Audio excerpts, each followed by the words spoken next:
నమస్కారం, welcome to వి3 news లక్ష్యం సమాచారం. నేను స్వాతి. ముందుగా బులెటిన్ల హెడ్లైన్స్ చూద్దాం. యాదాద్రి ఆలయంలో ప్రత్యేక పూజలు. సీఎం కేసీఆర్ కోలుకోవాలని సుదర్శన హోమం చేసిన అర్చకులు.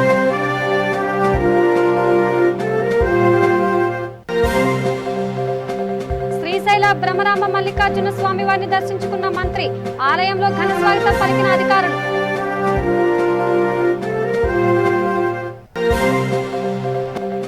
హద్దులు దాటుతున్న ప్రైవేట్ ఆసుపత్రుల ఆగడాలు. బేగంపేట విన్ హాస్పిటల్లో బిల్లు కట్టడం లేదని ఓ వ్యక్తిని స్టోర్ రూమ్ లో బంధించిన సిబ్బంది. నూజివీడు ప్రభుత్వ ఆసుపత్రిలో ఘర్షణ. హాస్పిటల్లో కర్రలతో దాడికి దిగిన 2 వర్గాల యువకులు.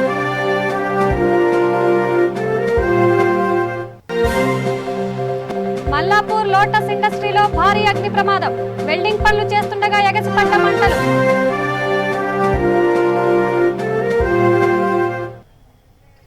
ఇక డీటెయిల్స్ చూస్తే, యాదాద్రి శ్రీ లక్ష్మీ నరసింహస్వామి వారి దేవస్థానంలో అర్చకులు ప్రత్యేక పూజలు చేశారు. ముఖ్యమంత్రి కె చంద్రశేఖరరావు కరోనా బారి నుండి త్వరగా కోలుకోవాలని ఆకాంక్షిస్తూ శ్రీ నరసింహ సుదర్శన హోమం నిర్వహించారు. ఈ హోమంలో ఆలయ అధికారులు, అర్చకులు, ఉద్యోగులు పాల్గొన్నారు.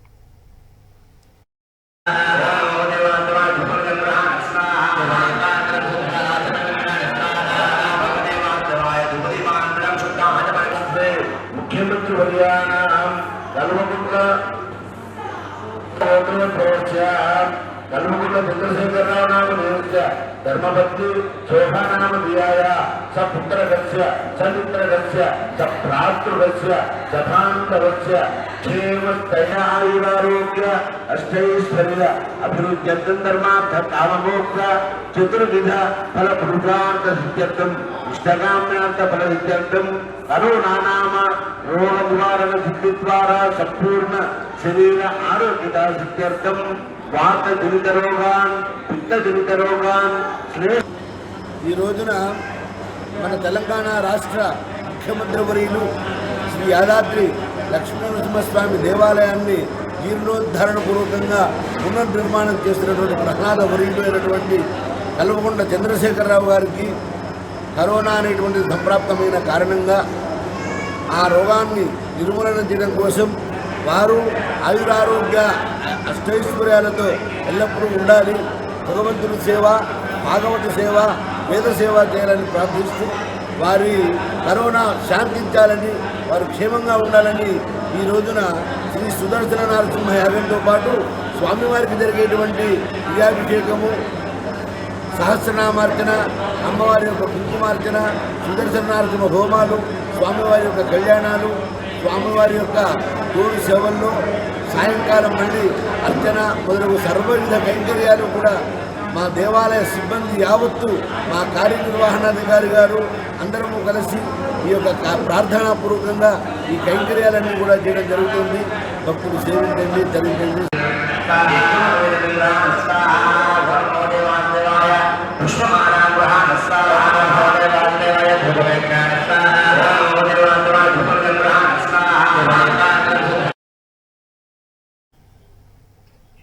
ఇక కర్నూలు జిల్లా శ్రీశైల బ్రహ్మరామ మల్లికార్జున స్వామి వాళ్లను ఆంధ్రప్రదేశ్ పౌర సరఫరాల శాఖ మంత్రి కొడాలి నాని దర్శించుకున్నారు.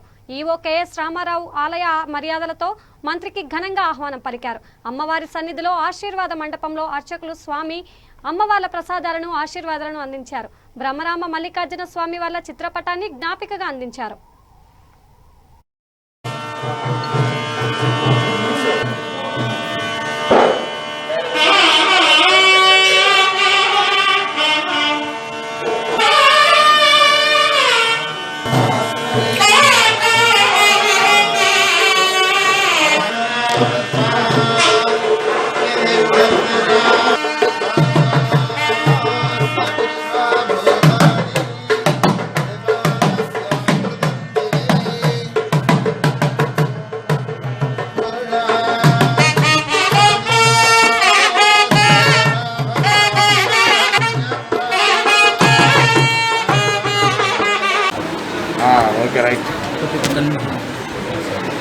ఈరోజు శ్రీశైలంలో ఉన్నటువంటి శివుని ఆశీస్సులు, అమ్మ పరమాంబిక ఆశీస్సు కోసం రావడం జరిగింది. ఈ పుణ్యక్షేత్రం అత్యంత పురాతనమైనటువంటి పుణ్యక్షేత్రం. ఇక్కడ అధికారులు అన్నీ కూడా చాలా పరిశుభ్రంగా ఉంచారు. కరోనా ఈ రాష్ట్రం నుంచి, ఈ దేశం నుంచి, ప్రజలకి విముక్తి కలిగేటట్టు ఆ దేవుడు ఆశిస్తూ ఉండాలని చెప్పి, అదేవిధంగా జగన్మోహన్ రెడ్డి గారి ప్రభుత్వానికి శివుని ఆశిస్తూ ముందుగా ఉండాలని చెప్పి మనస్ఫూర్తిగా దేవుని కోరుకోవడం జరిగింది. అదేవిధంగా ఈ రాష్ట్రంలో అనేక ఆర్థిక ఇబ్బందులు ఉన్నాయి, వాటన్నిటినీ కూడా తొలగించాలని చెప్పి మరి ఈ శ్రీశైలం ఉన్నటువంటి మల్లన్నని కోరుకోవడం. సార్, కరోనా కర్నూలు, చిత్తూరులో ఎక్కువ ఉంది. దీనివల్ల ఏమైనా లాక్డౌన్ విధించే అవకాశం ఉంది?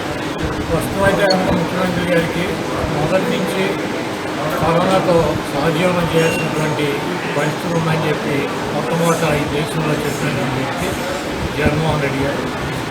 లాక్డౌన్ అనేది పరిష్కారం కాదన్నది ముఖ్యమంత్రి గారు. ఇక కరోనా చికిత్స కోసం బేగంపేట విన్ హాస్పిటల్ను ఆశ్రయించిన ఓ బాధితుడిని ఆసుపత్రి వారు ఓ స్టోర్ రూమ్లో బంధించారు. బిల్లు చెల్లించలేదని గత 20 రోజుల నుండి రామారావు అనే వ్యక్తిని రూమ్లో నుండి బయటకు రాకుండా చేస్తున్నారు. ఈ నేపథ్యంలో బాధితుడు ఓ వీడియో క్లిప్ విడుదల చేశారు. గత 20 రోజుల నుండి ఇదే పరిస్థితి అని రాష్ట్ర ఆరోగ్య శాఖ మంత్రికి ఫిర్యాదు చేసినా పట్టించుకోవడం లేదని రామారావు వాపోయారు. మొదట ఇన్సూరెన్స్ డబ్బులు తీసుకుంటామని చెప్పి హాస్పిటల్లో జాయిన్ చేసుకున్నారని, ఇప్పుడు ఇన్సూరెన్స్ రావట్లేదని 4 లక్షల బిల్లు కట్టుకున్నారని ఆవేదన చెందుతున్నారు. తనకు న్యాయం చేయాలని విజ్ఞప్తి చేస్తున్నాడు. నేను రామారావు మాట్లాడుతున్నాను. అల్వాల్లో ఉంటాను. నేను ఏప్రిల్ 1న కోవిడ్ పాజిటివ్ వల్ల నేను విన్ హాస్పిటల్లో అడ్మిట్ అయ్యాను సార్. ఇక్కడ అయితే విన్ హాస్పిటల్ నేను రాకముందు సార్ నేను ఫోన్ చేసి చెప్పాను సార్, అడిగాను వాళ్ళని. నా దగ్గర 1 రూపీ లేదు, ఓన్లీ నా దగ్గర ఇన్సూరెన్స్ కార్డు ఉంది, ఇన్సూరెన్స్ కార్డు మీద నేను అడ్మిట్ అవ్వాలి, డబ్బులు అంటే నాకు కాదు సార్, నా దగ్గర లేవు అని అంటేనే insurance card, pan card, Aadhaar card 3 కూడా మేనేజర్కి పంపాను. అడ్మిషన్ మేనేజర్ అంటే ఆయనకు పంపించినాక ఆయన అవి రెఫర్ చేసి మీకు ఇన్సూరెన్స్ మా దగ్గర ఉంది సార్, మీరు వచ్చి అడ్మిట్ కావచ్చు అంటే అప్పుడు ఇంటి నుంచి మూవ్ అయ్యాను.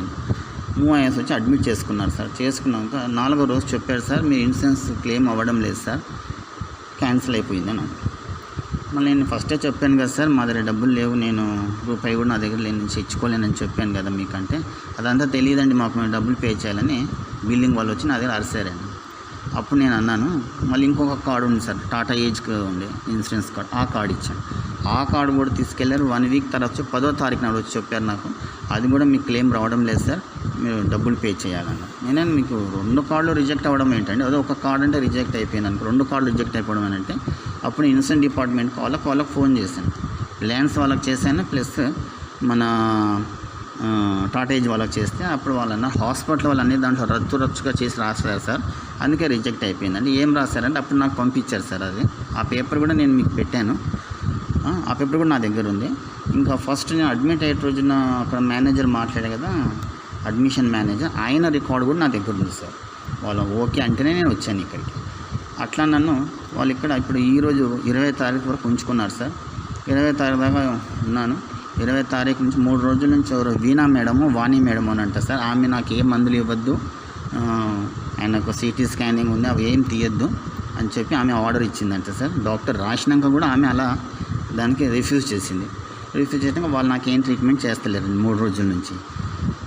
తర్వాత ఈరోజు 20వ తారీఖు రాత్రి 12:30కు వచ్చారండి నా రూమ్కి వచ్చి, నన్ను వెకెట్ చేసి ఇక్కడ 5th ఫ్లోర్లో వేసేసారు సార్.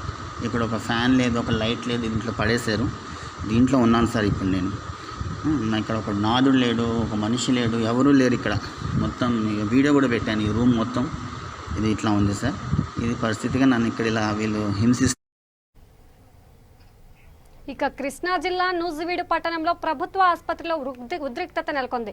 2 వర్గాల మధ్య ఘర్షణ చోటు చేసుకుంది. 10 మంది యువకులు ఒకరిపై ఒకరు కర్రలు, రాళ్లతో దాడి చేసుకున్నారు. ఈ ఘటనలో 3 వ్యక్తులకు తీవ్ర గాయాలయ్యాయి. ప్రభుత్వ ఆసుపత్రిలో చొరబడిన ఒక వర్గం యువకులపై మరో వర్గం దాడి చేసింది.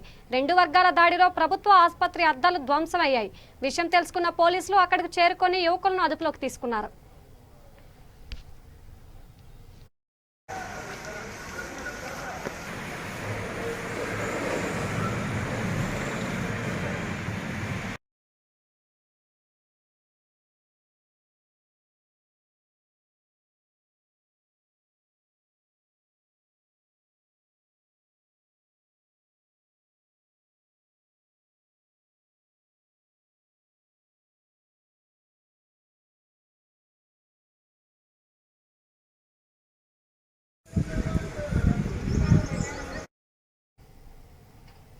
ఇక మల్లాపూర్ లోటస్ ఇండస్ట్రీలో భారీ అగ్ని ప్రమాదం జరిగింది.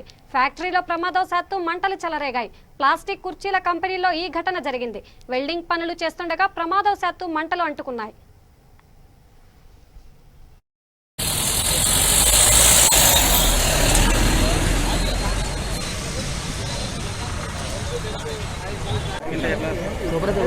ఎవరేం చేయలేరు, ఎవరున్నారు ఎవరు లేని తెలియదు. అసలు మంట ఎట్లా జరిగింది అనేది వాళ్ళే చెప్పాలి.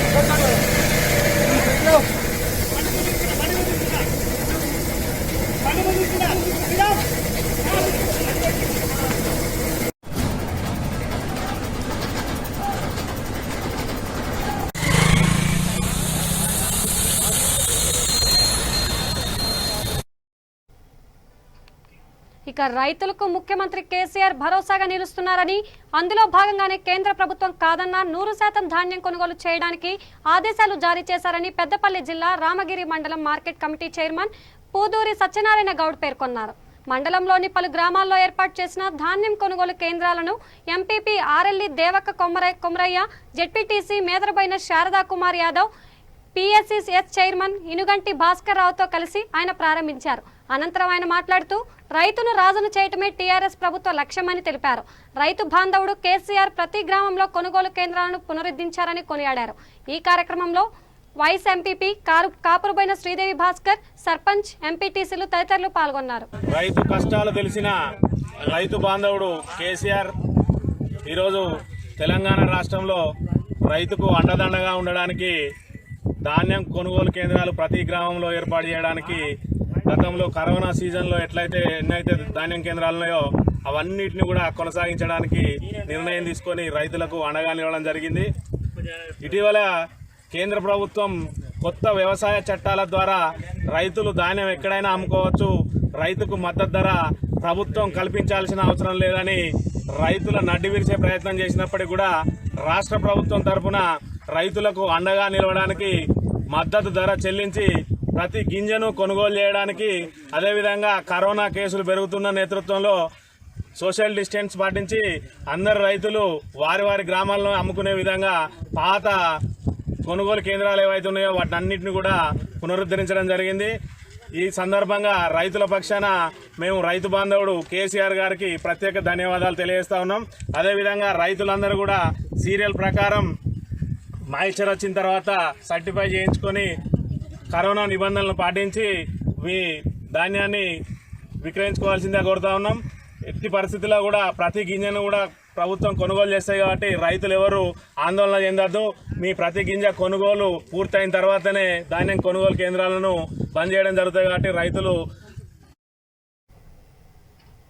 ఇక రాజేంద్రనగర్ పోలీస్ స్టేషన్ పరిధిలో డబ్బు కోసం కన్న తండ్రి కొడుకును అమ్మేసిన విషయం తెలిసిందే. ఈ కేసులో పోలీసులు 2 వ్యక్తులను ఆంధ్రప్రదేశ్లో అరెస్ట్ చేశారు. కాగా రాజేంద్రనగర్ పోలీస్ స్టేషన్ పరిధిలోని ఎంఎం పహాడీలో నివాసం ఉంటున్న సయ్యద్ హైదర్, షహానా బేగం దంపతులకు 2 నెలల చిన్నారి ఉన్నాడు.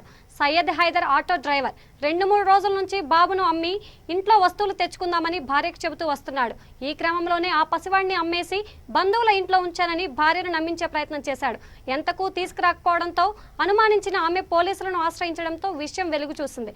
రాజేంద్రనగర్ పోలీసులు బాబును సురక్షితంగా తల్లి ఒడికి చేర్చారు. ఈ కేసును ఛేదించడంలో ప్రముఖ పాత్ర వహించిన Shamshabad zone SOT sub inspector Sridhar రెడ్డిని సిఐ కనకయ్య ప్రత్యేకంగా అభినందించారు.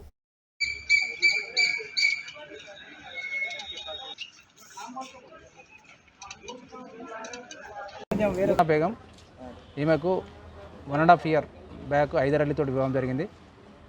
వివాహం జరిగిన తర్వాత ఇద్దరు భార్యాభర్తలు అన్యోన్యంగా ఉండేవాళ్ళు. వీళ్ళకు 2 months బ్యాక్ అమ్మాయి డెలివరీ అయ్యి ఒక బాబు పుట్టడం జరిగింది. బాబు పుట్టిన తర్వాత హైదర్ అలీ డబ్బులు లేవు, బాబుని అమ్ముదామని తల్లితోటి ఎప్పుడు వేధిస్తూ ఉన్నాడు.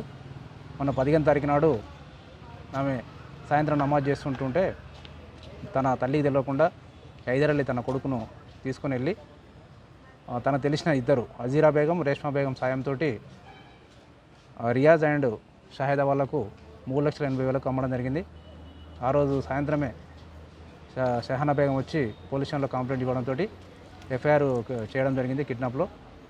దాని తర్వాత మా సిపి గారు అండ్ మా డీసీపీ మా ఏసీపీ గారి ఆధ్వర్యంలో మరియు ఎస్ఓటి సందీప్ సార్ వాళ్ళ టీం ఆధ్వర్యంలో ఒక రెండు టీంలను ఏర్పాటు చేసి బాబు గురించి ఆ రోజు 15వ తారీఖు నుంచి కృషి చేస్తూ ఉంటే మనకి ఈరోజు నమ్మదగిన సమాచారం మేరకు మొదటగా హైదరాబాద్ని ఈరోజు ఉదయం 10 గంటల సమయంలో పట్టుకొని అతని ద్వారా ఇక పెద్దపల్లి జిల్లా అంతర్గం మండలంలో కరోనా వ్యాప్తి నేపథ్యంలో గోలీవాడ సర్పంచ్ ధరణి రాజేష్ ఆధ్వర్యంలో శానిటేషన్ పనులు నిర్వహించారు. గ్రామంలోని ప్రతి వీధిలో సోడియం హైపోక్లోరైట్ ద్రావణాన్ని స్ప్రే చేయించారు. ఈ సందర్భంగా సర్పంచ్ మాట్లాడుతూ కరోనాపై ప్రజలు నిర్లక్ష్యం వహించవద్దని అన్నారు. అందరూ మాస్కులు ధరించాలని, అవసరమైతేనే బయటకు రావాలని సూచించారు.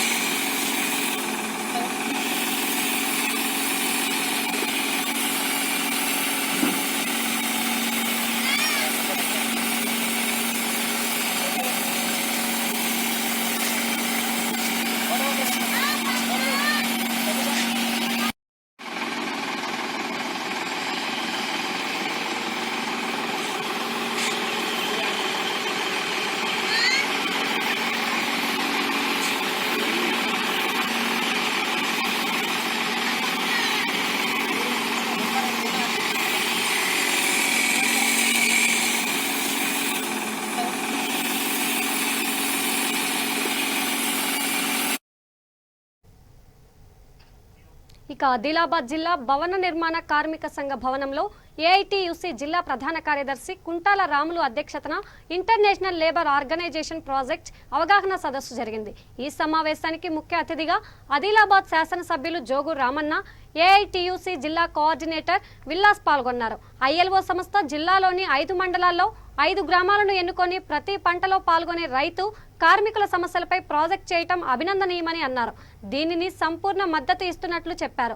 ఈ కార్యక్రమంలో లేబర్ అసిస్టెంట్ కమిషనర్ శ్రావణి, రైతు సంఘం రాష్ట్ర ఉపాధ్యక్షులు ముడుపు ప్రభాకర్ రెడ్డి తదితరులు పాల్గొన్నారు.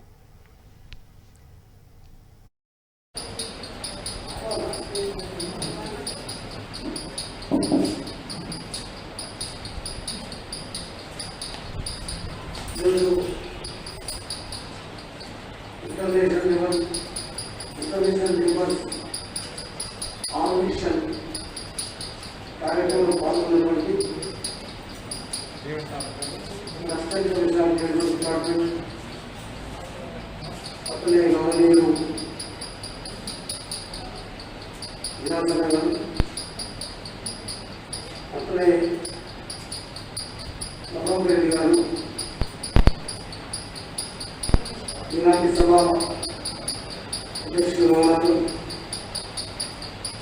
మరి వేదిక పెట్టినటువంటి సోదరులు సోదరులు గారికి, అట్లే పత్రికా మిత్రులకు, ఇక్కడ వచ్చినటువంటి సోదరులు కూడా పేరు పేరున అనేటువంటి ఖచ్చితంగా పెట్టడం జరిగింది. చట్ట ప్రకారం వాళ్ళని చర్యలు కూడా తీసుకోవాలని అయ్యలో చెప్పడం జరుగుతుంది. మన దగ్గర చట్టాలు ఉన్నాయి, చట్టాలు కూడా మన దగ్గర ఉన్నాయి. ఆ చట్టాలను ఉపయోగించేది ఎవరైతే ఎన్ఫోర్స్మెంట్ ఆఫీసర్స్ ఉంటారో వాళ్ళు దాన్ని ఉపయోగించాలని అయ్యలో చెప్పడం జరుగుతుంది. దానికి వారిని ఉపయోగించాలి, అధికారులను ఉపయోగించాల్సిన అవసరం ఉంది. కాబట్టి వారు కూడా ఈ దీంట్లో మనకు ఇచ్చేయాల్సిన అవసరం ఉంది. అదేవిధంగా వలస కార్మికులు మనకు ప్రతి ఏరులో మన జిల్లాలో కార్మికులు దొరుకుతారు రైతులకు. వాళ్ళు ఏం చేస్తారు, వలస కార్మికులను మహారాష్ట్ర నుంచి తర్వాత పక్క రాష్ట్రం నుంచి తీసుకొని వస్తుంది. వారికి సరైనటువంటి భద్రత లేదు. ఇక ఇక రాజన్న సిరిసిల్ల జిల్లా ముస్తాబాద్ మండల కేంద్రంలో అధిక వడ్డీలతో పీడిస్తున్న అనుమతి లేని ఫైనాన్స్ పై టాస్క్ ఫోర్స్ పోలీసులు ప్రత్యేక దాడులు నిర్వహించారు. ముస్తాబాద్ కి చెందిన ఓ వ్యక్తి ప్రజలను మోసం చేస్తూ చట్ట వ్యతిరేకంగా ఫైనాన్స్ నడిపిస్తున్నాడని సమాచారం మేరకు షాపులు ఆకస్మికంగా తనిఖీ చేశారు. అతనిపై కేసు నమోదు చేసిన అధికారులు తనిఖీలు చేశారు. అయితే అధికారుల సోదాల గురించి అనుమానం వచ్చిన ఈ వ్యక్తి ముస్తాబాద్ శివార్ ప్రాంతంలో లక్ష్మీ గణేష్ ఫైనాన్స్ పేరు మీద ఉన్న పత్రాలు, ఫైనాన్స్ రిజిస్టర్, ఫైనాన్స్ వోచర్లు వంటివి సంచిలో తీసుకొచ్చి పారవేశారు. గుట్టు చప్పుడు కాకుండా అంతా పారవేసి వెళ్తున్నారని గ్రామస్తులు బాలయ్య తెలిపారు. అధిక వడ్డీ వసూలు చేసి అక్రమాలకు అరిగట్టి మిగతా ఫైనాన్స్ పై క్షేత్రస్థాయిలో దాడులు నిర్వహించారని, అక్రమ ఫైనాన్స్ వడ్డీలను అరికట్టాలని పోలీస్ శాఖను కోరారు.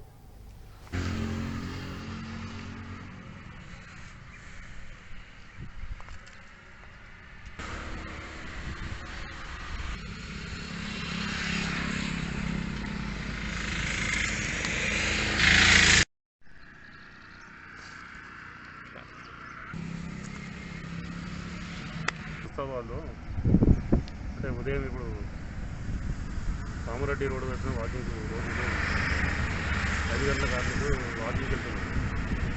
వాకింగ్ వెళ్తున్న సందర్భంలో ఇక్కడ హనుమాన్ టెంపుల్ వెనక సైడ్ శంకర్ గారు ఈ ఖాళీ ప్లేస్ స్థలం పక్కకు లక్ష్మీ గణేష్ ఫైనాన్స్ సంబంధించిన డాక్యుమెంట్స్ మొత్తం అంతా ఇక్కడ పడేస్తే ఏంది అని చూస్తే లక్ష్మీ గణేష్ సంబంధించిన అసలు ఏంది అని 2 రోజుల క్రితము ముస్తాబాద్ ఎస్ఐ గారు ఒక ఫైనాన్స్ వాళ్ళు ఆట కట్టించిండు. చాలా సీరియస్గా స్పందించారు పోలీసులు. ప్రజలకు న్యాయం జరిగే విధంగా అలా ఇట్లా జరిగింది. అసలు అందుకే ఇదంటే ఏమైందంటే ఏం లేదని నేను మీడియా వాళ్ళకి బతికారు. అసలు ఏందన్నా ఇట్లా జరుగుతుంది ఈ విధంగా చచ్చిపోతుంది. ఈ ఫైనాన్స్ డాక్యుమెంట్లు పెట్టుకోరు, మార్గేజ్లు బాగోతామని చూస్తే పోలీసు వాళ్ళు ఇంకా లోతుగా అంటే మా పోలీస్ అధికారులు, జిల్లా అధికారులు స్పందిస్తే ఇంకా లోతుగా వెళ్ళినట్టయితే, విచారణ జరిపినట్టయితే చాలా మోసాలకు అడ్డుకట్ట వేయచ్చు. ప్రజలకు న్యాయం జరుగుతుంది. ప్రజలకు న్యాయం చేయమని కోరుతున్నా. సామాన్య ప్రజలకు అంటే ఎంతో ఊరడా ఇది. ఈ మోసాలను అడ్డుకట్ట వేయడం, ఈ మోసము చేసేవాళ్ళని, ఈ చీటింగ్ చేసేవాళ్ళని, స్కాములు చేసేవాళ్ళని ఆట కట్టించాలని ఈ మీడియా తరఫున పోలీస్ అధికారులను కోరుతున్నాను. ఇక పెద్దపల్లి జిల్లా పెద్దకాలువల గ్రామంలో గౌడ సంఘం ఆధ్వర్యంలో కాటమయ్య స్వామికి తాటి ముంజలతో అభిషేకం చేశారు. స్వామికి కొబ్బరికాయలు కొట్టి బొట్లు పెట్టి ప్రత్యేక పూజలు నిర్వహించారు. అనంతరం గౌడ సంఘం అధ్యక్షులు భూషణవేణి పోచాల్ గౌడ్ మాట్లాడుతూ ప్రతి సంవత్సరము కాటమయ్య స్వామికి తాటి ముంజలతో అభిషేకం చేస్తామని, తరువాత రేణుకా ఎల్లమ్మ తల్లికి మొక్కులు అప్పజెప్పి తదనంతరం కళ్ళు తీయటం ప్రారంభిస్తామని తెలిపారు.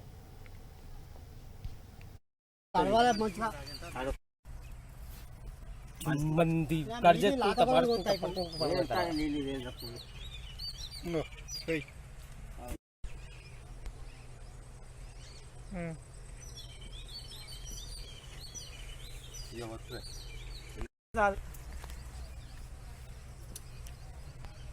అయితే దేవుడు పెడతాడు అంటే అంటాను వాళ్ళకి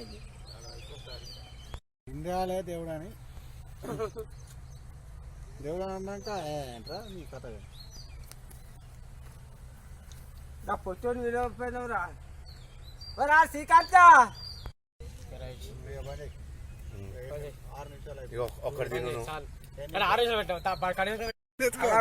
మంది వచ్చిన వాళ్ళంతా దేవుడే. నువ్వు కావాలి పెట్టుకొని పోతే ఇక్కడ ఉన్న వాళ్ళు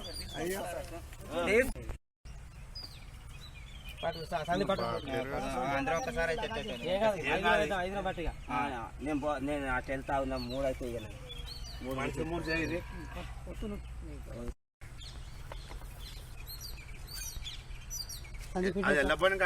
గట్లాను అంతే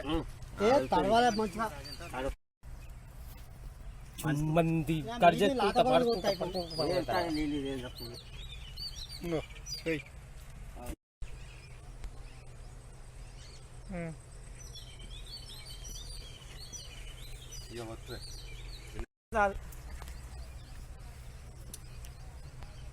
అయితే దేవుడు పెడతాడు అంటే అంటాను వాళ్ళకి ఇండియాలే దేవుడు అని దేవుడు అన్నాక ఏంట్రా నీ కథ. బులెటిన్ ముగించే ముందు హెడ్లైన్స్ మరోసారి చూద్దాం. యాదాద్రి ఆలయంలో ప్రత్యేక పూజలు. సీఎం కేసీఆర్ కోలుకోవాలని సుదర్శన హోమం చేసిన అర్చకులు.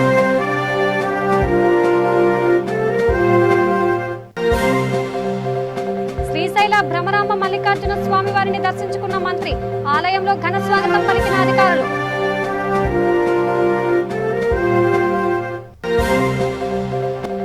హద్దులు దాటుతున్న ప్రైవేట్ ఆసుపత్రుల ఆగడాలు. బేగంపేట విన్ హాస్పిటల్లో బిల్లు కట్టడం లేదని ఓ వ్యక్తిని స్టోర్ రూమ్ లో బంధించిన సిబ్బంది. నూజివీడు ప్రభుత్వ ఆసుపత్రిలో ఘర్షణ. హాస్పిటల్లో కర్రలతో దాడికి దిగిన 2 వర్గాల యువకులు.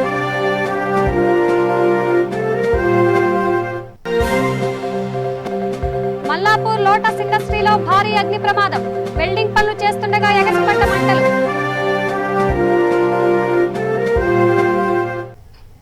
ఇవి బులెటిన్ అప్డేట్స్. చూస్తూనే ఉండండి V3 న్యూస్. లక్ష్యం సమాధితం.